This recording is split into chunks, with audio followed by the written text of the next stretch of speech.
Hey, what's up?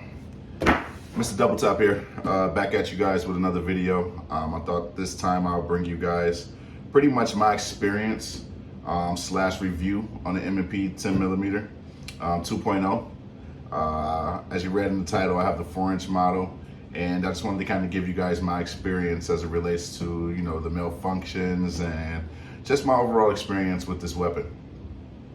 So I have it here. Here we have the M&P box that it comes in. I'm not going to go through that stuff or, review anything of the box. For the most part, it's 100,000 videos on there of what comes in a box. We're going to go ahead and get straight to it. I'm going to set that to the side, and we're going to talk about and discuss this firearm, which is the M&P 2.0 10mm 4-inch model. Okay, I have it here in the holster because again, sometimes I do carry this. This have been in my most recent EDC rotation. Here I have a Polecraft holster that I recently ordered and picked up off Amazon. I can say these are some really decent holsters. Definitely a great bang for your buck if you're not looking to break the bank on a holster. And carry it comfortably, carry the firearm comfortably for the most part. Again, this is on Amazon, and this is called a Polecraft holster. Fits the firearm really, really well. Okay. All right. So I'm gonna go ahead and take this firearm out of the holster. I am going to safety check this firearm. We're gonna take the magazine out. The magazine is clear. There are no rounds in the magazine. We are then gonna lock the slide back, and we're gonna physically and visually check that chamber and making sure no rounds is in the chamber. I'm gonna go ahead and physically check it. That's clear. We have no magazine in. As you saw, we just took it out. We're gonna look again just to make sure. Bring the slide down, point in a safe direction, and squeeze.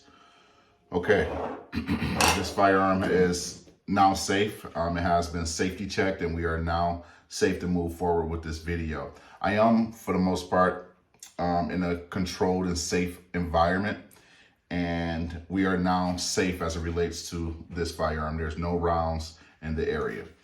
Okay, so again, guys, I have the M&P 2.0 10mm, the 4-inch model. I had this weapon for roughly about 6 months now, 6.5 months now. And I can tell you guys, I love this weapon. I've been watching videos on YouTube, and, I know a lot of people give these crap because of majority of the people have malfunctions with theirs. And I noticed more so the malfunctions have came from the 4.6-inch model. Just on the videos I've researched, I've been noticing the more issues been coming from the 4.6-inch model. This is the 4-inch model, and I have saw some, with the 4-inch model that definitely had hiccups and failure to feeds and things like that. It seems to be the most core issue with these particular firearms. But I'll tell you, man, since I got mine, I did take it to the range, and it did have to go through a break-in period. I fired roughly, I would say, 100 rounds through it. And out of those first initial 100 rounds, I only had like 3 hiccups. What I did was take it right out the box and, literally start shooting. Didn't oil it, didn't do anything to put any lube on there or anything. Just start shooting. And the first 2 mags went flawlessly. The weapon functioned really well. I was shooting some 180 grain full metal jacket. I think it was the Winchester box, the white Winchester box. And yeah, those first 2 magazines, the 30 rounds went no hiccups, right? On the 3rd magazine, again, shooting the same ammo, it did have a failure to feed, like I've been seeing on the internet about these particular firearms. And at that point, I was like, oh my goodness, please don't say I'm gonna have that issue too. Because I have read some reviews to where their firearms, work pretty good. And that kind of gave me the confidence to go ahead and purchase the firearm. And again, look at this firearm. It's a beauty. I really wanted this one. So, I pulled the trigger on it and took the chance. And yeah, so it was a failure to feed. And what I did was right there at the range, I had broke the weapon down, went ahead and oiled the weapon up, also oiled the magazine up. And because again, I saw it to where people would change their springs in their magazines. And so I ordered that up because they said it wasn't feeding fast enough for the slide to pretty much chamber another round. So I ordered the magazine up, ordered the firearm up, and loaded it back up and started, firing the weapon more. Just again to get it that function test, and then also to just break the firearm in. And since then, I had no hiccups with my firearm, this particular model. I literally only had that hiccup, and I think, the magazine did pop out on me once, but that was my grip. That was for sure my grip, and I knew it because I felt me, as I'm, gripping the firearm and holding on it tighter. And I have a high grip when I, have a purchase on the firearm, and I felt me actually hit the magazine release button, and the magazine sure enough fell. But since then, I have yet to have any issues out of this firearm. This firearm have been working flawlessly for me, besides, that one time. And again, I roughly have like 500 rounds through this. The rounds I have through it was like roughly, I would say 400 of the 180 grains. And I have, I would say a 50 box of aluminum 200 grain ammo. And I believe that was, I forget what brand. And then I have roughly like 50 rounds. I'm sorry, that was 50 rounds of the aluminum. And then I have 50 rounds of mixture of hollow point ammo or self-defense ammo. And I have yet to have any hiccups. I have put some, powerful 10 millimeter ammo here, some 200 grain hard cast, and literally had no hiccups. I know a lot of people again said they changed their recoil spring and also their magazine springs to take that, more so powerful ammo, but sometimes it'll give them hiccups on the, less lighter load ammo. But I have yet to have any hiccups with this firearm. This firearm is really ergonomic. It feels really good in the hand. The point of aim is just natural. It just goes with the flow. I really like the ergonomics on it. I really like the serrations it has for a press check. You have serrations here at the top, at the front of it. Quick press check here. I'm not sure how you guys press check, but there you can go here, even here, what have you. But really, really, really not too aggressive. Just the right, what you need to kind of press check this weapon. The ergonomics on it is really, really good. The rail, pretty much good for a nice size flashlight on here, which eventually I'm gonna get. And I really love the texture of the grip. Now, what I did notice, because I was carrying this firearm recently, is that this grip is really, really, really, really, really rough. As it relates to like bare skin. In the hand is pretty much okay. Maybe after 100 or so rounds, you'll definitely feel it. But I noticed, carrying a firearm without nothing to cover it up, it tends to, definitely, scratch your skin. What I do is I have on a undershirt up under it, maybe a tank top, and tuck it, and then I put it, my outside shirt over the firearm, obviously. But other than that, I wouldn't change nothing on this firearm. I'll take that back.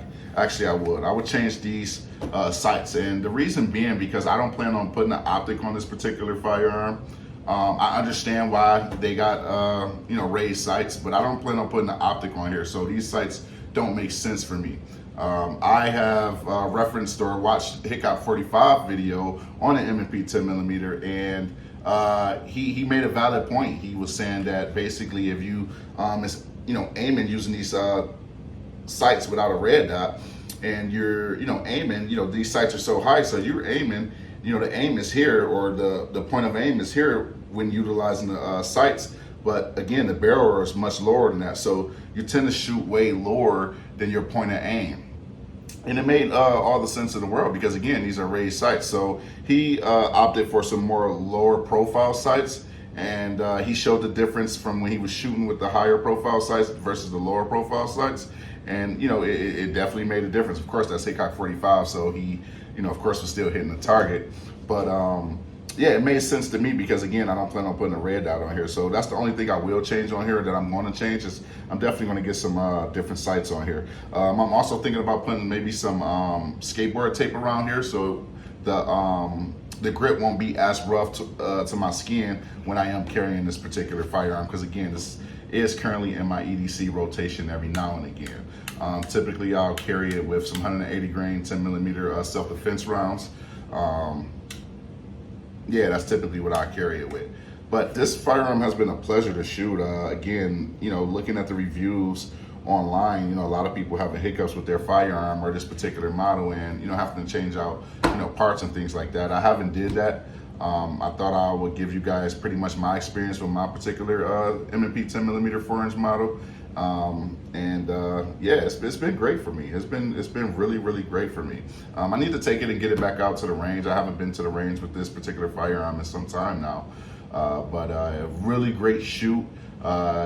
Definitely this firearm, as ergonomic as it is, and, you know, slim as it is, especially when you consider it firing a 10 millimeter round, it really handles the recoil very, very well.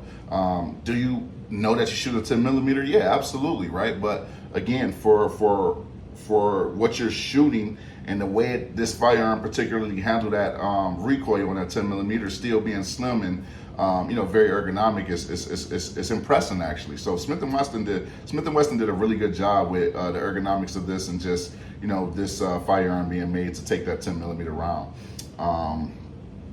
Yeah, that's like the only thing I changed on this firearm. I really like this firearm. Like I said, I got to get it back to the range and, you know, put some more rounds down range. But other than that, that's my experience with this particular firearm. Will I go purchase this firearm again? Absolutely, without a doubt. And I recommend you guys give it a try as well. Like I said, for the most part, my research and, you know, looking at different reviews, the issue has been more so with the 4.6 inch model, not more so with the 4-inch model. But then again, I haven't searched the entire web, so that's just my review and my research. But yeah, this firearm has been flawless since that one hiccup, and I recommend this firearm to anyone that's in the looks for getting a 10 millimeter firearm. This is a really good bang for your buck. Again, you got 15 plus 1. A 10 millimeter comes with 2 mags, come with different back straps. Yeah, for a relatively good price. I think I paid like $699 for mine. I got it from Donald's, more so when it first came out. I'm pretty sure you can get that way lower now. But yeah, man, this is a really good firearm. I really like this firearm. Feels really, really good in the hand. I give you guys a close-up look on it. Look at those serrations up front. You know, you got the ones in the back. Again, I have the one with the manual safety. If I could go back, I wouldn't get the one with the safety. But it's not bad. It's okay. You know, I'm used to it now. But if I can go back, I would definitely get the one without the safety, because you know, that's just what I'm used to. But yeah, other than that, this gun is not going nowhere. I'm gonna keep this gun for sure. Like I said, really good serrations on it. Again, give you guys that close up look. Pretty clean, looking good. 10 millimeter 4-inch model 2.0. I'm gonna have a video coming pretty soon, a range video. I'm definitely gonna take this to the range for you guys. So be looking, you know, be on the lookout for that. Yeah, and that's pretty much what I have. I would like to tell you guys, if you can just please, you know, subscribe and, you know, like the video. If you see something you like, you know, leave a comment. Tell me your experience that you had, if you have this type of firearm, or, you know, experienced this type of firearm. Let me know. Let's talk about it. But yeah, you guys are gonna get a range video coming up here pretty soon on the M&P 2.0 10 millimeter 4-inch model. Great bang for your buck, guys. Other than that, Mr. Double Tap is over and out. You guys have a great day. Thanks.